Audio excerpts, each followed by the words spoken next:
Sir சட்டை கிழிஞ்சிருக்கான்னு பாக்குறீங்க. நான் தான் சொன்னேன் ரொம்ப தெளிவா இருக்குன்னு. நம்புங்க சார். சோ இப்போ ட்ரெடிஷனல் பேபி ஷவர் ஒன்னு, தென் வெஸ்டர்ன் டைப் ஒன்னு, அந்த மாதிரி. ஒரே கல்லுல ரெண்டு மாங்கா. வெஸ்டர்ன் ஸ்டைல் பேபி ஷவர்ங்கிறது என்னது? இதுல வந்து கப்பிள்ஸ் வச்சு like will play some games. Okay. So அந்த கப்பிள் வந்து எவ்வளவு ப்ரிப்பேர்டா இருக்காங்க. For example to change the diapers, அந்த மாதிரியான கேம்ஸ் எல்லாம் ஃபன் கேம்ஸ் எல்லாம் நடத்துவாங்க. இந்த மாதிரி நான்சென்ஸ் எல்லாம் நம்ம குரூப்ல வச்சிருக்கிறதே தப்புப்பா. வேறு கால கொண்டாட்டங்களின் தொகுப்பு சொல்லலாம். Baby Moon. பேபி மூன் அப்படினா எனக்கு சரியா புரியல. கொஞ்சம் புரியற மாதிரி சொல்லு. ஹஸ்பண்ட் அண்ட் வைஃப் வந்து வெளியில எங்கேயாச்சும் போயிட்டு ஸ்டே பண்ணிட்டு வர மாதிரி. ஹனிமூன் மாதிரி. யா. அப்படிங்களா? ரொம்ப சந்தோஷம்.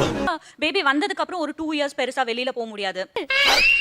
உனக்கு என்ன வேணுங்கிறத ஸ்ட்ரைட்டா கேட்டு வாங்கிட்டு போ. சிங்கப்பூர், பாலி அந்த மாதிரி ஏமா இதெல்லாம் வெக்கேஷனுக்கு போறதுலமா? தம்பி, இந்த தருதலை பெத்தவங்க முறையில நான் உங்ககிட்ட மன்னிப்பு கேட்டுக்கிறேன். வெளிநாடு போலனாலுமே நம்ம நியர்பைல இருக்கிற ஒரு லாங் டிராவல் கூட போயிட்டு வரலாம்.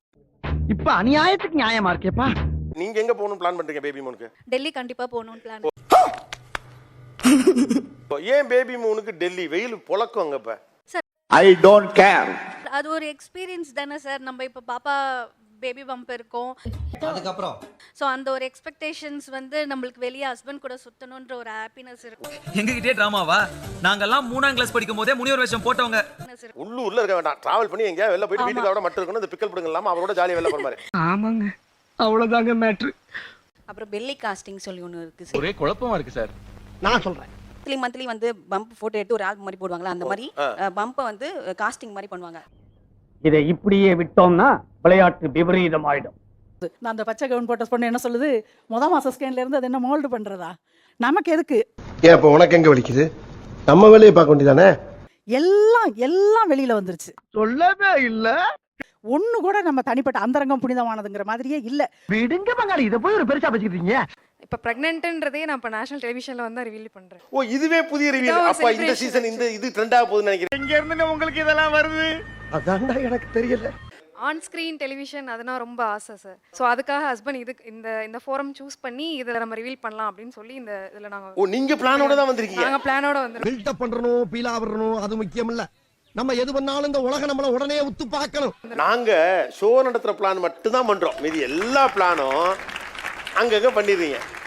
இது ரெண்டாவதுக்கு பிழிஞ்சி வெறுந்தொல்ல விளக்கணைய ஊத்தி திரி வச்சு நான் பொருத்தி வைப்பனா இவனுக்கு நோகாம கொண்டு தண்ணியில விடுவாங்க. அம்மாவை பிடிச்சிருந்து லவ் பண்றேன்னா ஒரு கிக் பண்ணு அப்படி சொல்லி கேட்பேன்.